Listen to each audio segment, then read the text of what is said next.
Assalamualaikum warahmatullahi wabarakatuh. Alhamdulillahi rabbil alamin, wal aqibatu lil muttaqin, wala udwana illa 'alal zalimin. Asyhadu an la ilaha illallah wa asyhadu anna Muhammadan abduhu wa rasuluh. Allahumma salli wa sallim ala Muhammad wa ala alihi wa sahbihi ajmain, amma ba'du. Ma'asyiral muslimin, para pemirsa Humas TV yang dirahmati oleh Allah Subhanahu wa ta'ala. Bulan Ramadan adalah bulan yang penuh barakah, di mana setiap bentuk amalan dilipat gandakan pahalanya. Kemudian di setiap doa Allah ijabahkan. Ma'asyiral muslimin, para pemirsa Humas TV yang dirahmati Allah Subhanahu wa ta'ala. Ada satu doa yang tidak kalah pentingnya untuk terus kita munajatkan sepanjang bulan Ramadan. Karena dalam satu riwayat dikatakan bahwa doa tersebut semasa hidup Rasulullah yang paling banyak dipintakannya kepada Allah adalah doa yang akan kita bahas ini. Itulah doa yang sering kita sebut dengan doa sapu jagat. Doa ini terambil pada surat Al-Baqarah. Allah Subhanahu wa ta'ala berfirman, A'udzu billahi minasyaitonir rajim.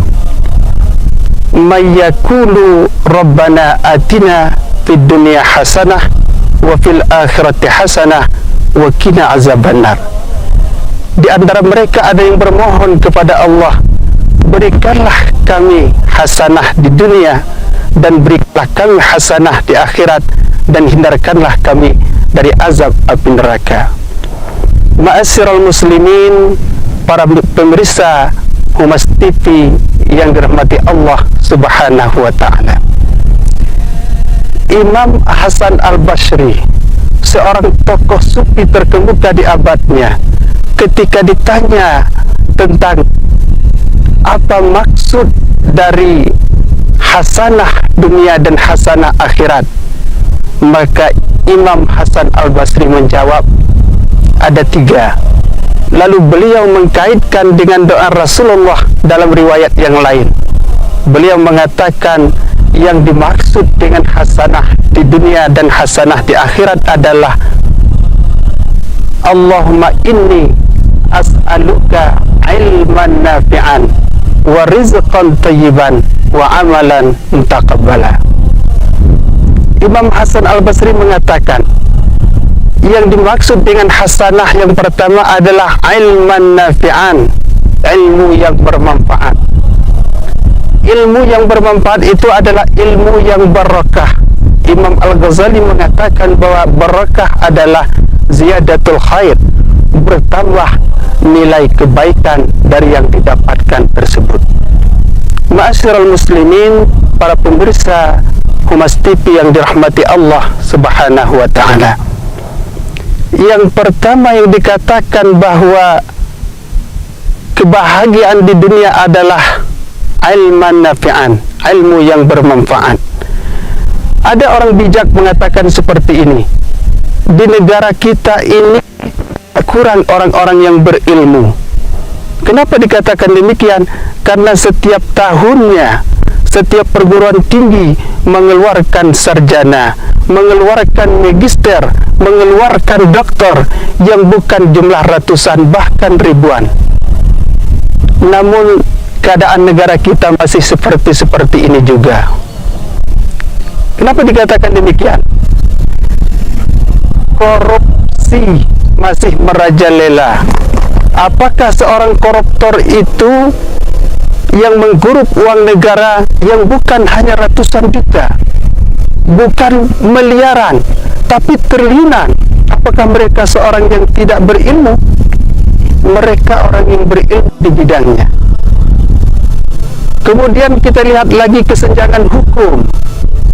Hukum itu dibuat seperti belah bambu, yang bawahnya diinjak, yang di atasnya diangkat. Hukum ibarat memukul paku. Paku yang bengkok dibiarkan begitu saja, tapi ketika paku yang lurus dihantam habis-habisan sampai tenggelam. Kemudian hukum dibuat seperti mata pisau, tajamnya ke bawah, tumpulnya ke atas.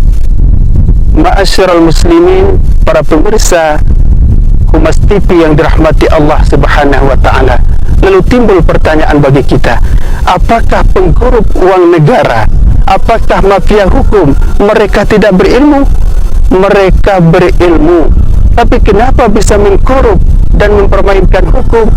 Karena ilmu mereka tidak bermanfaat. Tapi kalau keberkahan di dunia adalah ilmu yang bermanfaat. Bagaimana ilmu yang bermanfaat? Yang bisa membedakan mana yang halal dan haram, yang bisa membedakan mana yang baik dan buruk, yang bisa mengantarkan si pemilik ilmu tersebut menggapai redha Allah Subhanahu wa ta'ala. Ma'asyiral muslimin, para pemirsa Humas TV yang dirahmati Allah Subhanahu wa ta'ala. Lalu berikutnya Imam Hasan Al-Basri ditanya kembali, setelah itu apa lagi ya Syekh? Beliau menjawab, wa rizqan thayyiban, rezeki yang baik. Terkait dengan rezeki ada dua. Dari mana kita mendapatkan rezeki tersebut dan bagaimana kita membelanjakan rezeki tersebut? Ada orang yang bekerja seharian penuh, tepat waktu, disiplin, kemudian dia mendapatkan hasilnya, maka hasilnya adalah halal. Tapi ketika membelanjakannya, dibelanjakan kepada minuman keras, dibelanjakan kepada alkohol, dibelanjakan kepada prostitusi, dibelanjakan kepada perjudian, maka ini rezeki yang tidak berkah, karena didapatkan dari yang halal, dibelanjakan kepada yang haram. Demikian pula sebaliknya, ada orang yang memperoleh rezeki dari jalan yang haram, hasil berjudi, hasil menjual minuman keras, hasil merampok, hasil korupsi. Kemudian setelah mendapatkan ini semua, dibelanjakan kepada yang halal, membangun masjid, membangun pesantren, membantu anak yatim, membantu orang tua jumpo. Ini juga tidak termasuk kepada rezeki yang berkah. Kenapa? Didapatkan dari yang halal haram, kemudian dibelanjakan kepada yang haram. Namun yang dikatakan rezeki yang berkah didapatkan dari jalan yang halal, kemudian dibelanjakan pula kepada jalan yang halal pula. Ma'asyiral muslimin, para pemirsa Humas TV yang dirahmati Allah Subhanahu wa ta'ala. Itu dua dari hasanah dunia. Yang pertama ilman nafi'an, yang kedua warizqan thayyiban. Jika ilmunya sudah bermanfaat, bisa membedakan yang halal dan yang haram, pasti akan mendapatkan rezeki daripada yang halal.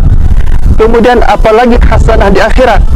Imam Hasan Al-Basri menjawab, hasanah di akhirat adalah wa amalan mutakabbala, amal yang tidak tertolak. Tiada kebahagiaan bagi seorang hamba ketika berada di pengadilan Allah Subhanahu wa ta'ala, ketika melihat amal-amalnya yang telah diamalkannya di atas dunia dengan penuh ikhlas, tidak ada yang ditolak, tapi diterima oleh Allah Subhanahu wa ta'ala.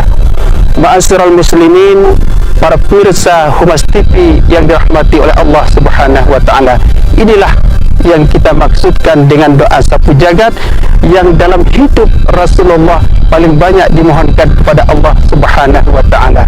Sekarang kita telah berada dalam bulan yang penuh berkah. Setiap amal dilipat gandakan pahalanya, kemudian setiap doa diijabahkan oleh Allah Subhanahu wa ta'ala. Mari kita pintakan kepada Allah sebanyak mungkin doa ini supaya kita mendapatkan berkah di dunia dan di akhirat. Mudah-mudahan pembicaraan kita kali ini bermanfaat bagi kita semua dan dapat meningkatkan ibadah kita sehingga keluar daripada bulan Ramadan kita mendapatkan predikat la'allakum tattaqun. Billahi taufiq wal hidayah. Wassalamualaikum warahmatullahi wabarakatuh.